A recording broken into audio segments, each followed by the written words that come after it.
આગળ વાત કરીએ જૂનાગઢમાં દબાણો પર મહાનગરપાલિકાએ મોટી કાર્યવાહી કરી છે। ગાંધી ચોકથી મજેવડી ગેટ સુધીના દબાણો હટાવવામાં આવ્યા। રસ્તા પરના ગેરકાયદે લારી ગલ્લા દૂર કરવામાં આવ્યા। ચુસ્ત બંદોબસ્ત સાથે જૂનાગઢ મનપાએ આ કાર્યવાહી કરી।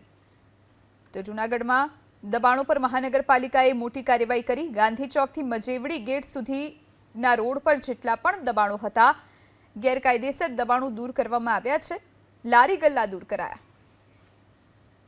આગળ વાત કરીએ જૂનાગઢમાં દબાણો પર મહાનગરપાલિકાએ મોટી કાર્યવાહી કરી છે। ગાંધી ચોકથી મજેવડી ગેટ સુધીના દબાણો હટાવવામાં આવ્યા। રસ્તા પરના ગેરકાયદે લારી ગલ્લા દૂર કરવામાં આવ્યા। ચુસ્ત બંદોબસ્ત સાથે જૂનાગઢ મનપાએ આ કાર્યવાહી કરી। તો જૂનાગઢમાં દબાણો પર મહાનગરપાલિકાએ મોટી કાર્યવાહી કરી। ગાંધી ચોકથી મજેવડી ગેટ સુધીના રોડ પર જેટલા પણ દબાણો હતા ગેરકાયદેસર દબાણો દૂર કરવામાં આવ્યા છે। લારી ગલ્લા દૂર કરાયા।